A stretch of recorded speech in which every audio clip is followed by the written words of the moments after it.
मैं मंजू कुमारी मीना, सहायक आचार्य, व्यवसायिक प्रशासन, राजकीय महाविद्यालय टोंक। आज हम पढ़ेंगे विदेशी बाजार चयन। अंतर्राष्ट्रीय विपणन के लिए जाने वाले निर्णयों में बाजार चयन एक महत्वपूर्ण निर्णय है। विश्व बाजार लगभग 200 छोटे बड़े राष्ट्रों में बना हुआ है। कहने का मतलब कितने लगभग कितने देश हैं? 200, जिनमें से प्रत्येक राष्ट्र की प्रत्येक विशेषताएं हैं तथा सामाजिक, आर्थिक, सांस्कृतिक, वैधानिक तथा राजनीतिक व्यवस्था है। कोई भी फर्म विश्व के सभी बाजारों में अपना कार्य नहीं कर सकती है। ऐसे अनेक घटक हैं जो एक फर्म के लिए कुछ विदेशी व्यापार में बाजार में प्रवेश को संभव बनाते हैं या कुछ बाजारों में प्रवेश को अत्यधिक जटिल बनाते हैं। ऐसे अनेक बाजार भी हो सकते हैं जो एक फर्म के लिए लाभदायक न हो या जिनमें प्रवेश कष्टदायक न हो। कुछ बाजार राजनीतिक एवं अन्य कारणों से अत्यंत जोखिमपूर्ण हो सकते हैं। फर्म के संसाधन भी काफ़ी सीमा तक विश्व के विभिन्न राष्ट्रों की बड़ी संख्या में परिचालन कार्य करने की अनुमति नहीं देते हैं। इन सब के बावजूद अनेक ऐसी कंपनियां हैं जो विश्व के प्रमुख देशों में अपने अपने क्रियाकलापों का संचालन करती हैं। सार रूप में हम कह सकते हैं कि अंतर्राष्ट्रीय विपणन हेतु बाजार चयन में विभिन्न घटकों की अहम भूमिका होती है। बाजार चयन विभिन्न बाजारों के व्यापक मूल्यांकन पर आधारित होता है, जिसमें कंपनी के संसाधन एवं उद्देश्यों के मद्देनज़र कुछ स्पष्ट परिभाषित घटक होते हैं। बाजारों के मूल्यांकन हेतु वांछित समंकों की प्राप्ति के लिए विपणन अनुसंधान आवश्यक होता है। कंपनी की विपणन व्यूह रचना की सहायता के लिए चयनित बाजारों का विवरण भी तैयार किया जाता है। तो बाजार चयन प्रक्रिया में कुछ चरण होते हैं और वो चरण कौन कौन से हैं? अंतर्राष्ट्रीय विपणन के उद्देश्यों को निर्धारित करना। दूसरी प्रक्रिया का दूसरा चरण है बाजार चयन हेतु मापदंड निश्चित करना, एक निश्चित पैरामीटर तैयार करना।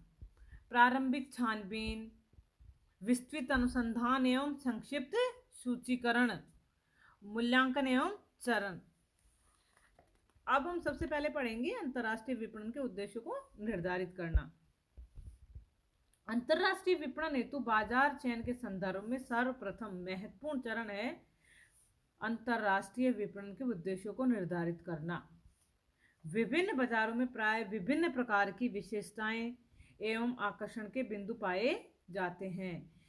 यह संभव है कि एक फर्म के लिए अंतर्राष्ट्रीय विपणन के सभी उद्देश्यों की पूर्ति संभव नहीं होती है। अतः एक फर्म उन बाजारों का चयन कर सकती है जो उसके अंतर्राष्ट्रीय विपणन के उद्देश्यों के निकटतम या अनुरूप हो। कुछ प्रमुख उद्देश्य निम्नलिखित हैं। कौन कौन से हैं अभी हम पढ़ते हैं। घरेलू बाजार की तुलना में विदेशी बाजार में व्यापक लाभ संभावनाएं होना। विदेशी बाजारों में विकास के विशाल अवसर विद्यमान होना। घरेलू बाजार में बाधाएं एवं परिपक्वता का स्तर तक आ जाना। प्रतिस्पर्धा में वृद्धि होना। राजकीय नीतियों के नियमनों से प्रेरित होना। एकाधिकारी शक्ति का उपयोग करना। कहने का मतलब अंतर्राष्ट्रीय उद्देश्यों को निर्धारित करने के कौन कौन से उद्देश्य होते हैं जो अभी हमने पढ़े। अगला चयन हेतु मापदंड, पैरामीटर्स ऑफ सिलेक्शन। अंतर्राष्ट्रीय विपणन के उद्देश्यों को निर्धारित करने के बाद बाजार के उचित मूल्यांकन एवं चयन हेतु स्पष्ट परिभाषित मापों तथा मूल्यांकन घटकों का निर्धारण आवश्यक है। अगला है प्रारंभिक छानबीन। बाजार चयन के घटकों को निर्धारित करने के बाद अगला महत्वपूर्ण चरण बाजारों का प्रारंभिक विश्लेषण या छानबीन करना है। इस छानबीन का लक्ष्य उन बाजारों की पूर्णतः उपेक्षा करना है जहां पर सरसरी तौर पर तथा स्पष्ट रूप से लाभप्रद विपणन संभावनाएं नहीं है। प्रारंभिक छानबीन हेतु मापनीय घटकों का चयन विभिन्न उत्पादों के लिए भिन्न भिन्न हो सकता है। फिर भी कुछ घटक ऐसे हैं जिनका सभी उत्पादों में सामान्य रूप से उपयोग किया जा सकता है, जैसे जनसंख्या का आकार, प्रति व्यक्ति आय, अर्थव्यवस्था की दशा, आधारभूत सुविधाएं, राजनीतिक स्थिति आदि।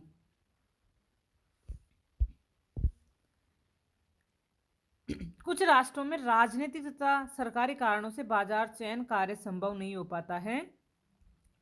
संयुक्त राष्ट्र की सांख्यिकी ईयरबुक तथा विश्व बैंक द्वारा प्रकाशित विश्व विकास रिपोर्ट से विभिन्न देशों की प्राथमिक सूचनाएं विस्तार से ज्ञात की जा सकती हैं।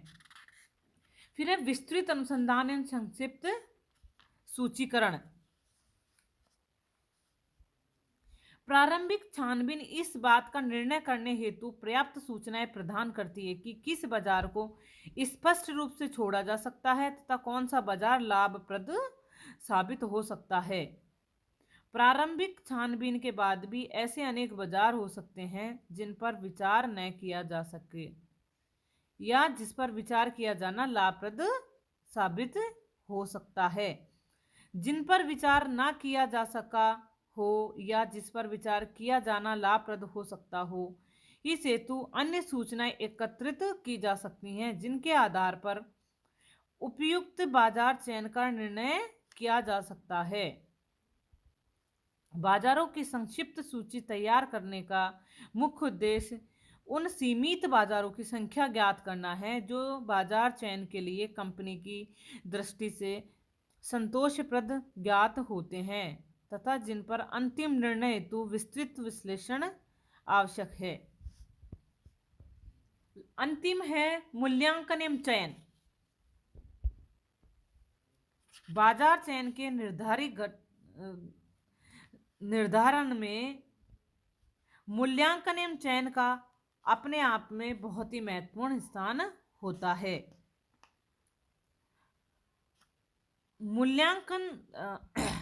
मूल्यांकन के माध्यम से हम लागत और लाभ दोनों को आसानी से माप सकते हैं। तो आज हमने पढ़ा विदेशी बाजार चयन प्रक्रिया किस प्रकार संभव हो सकती है।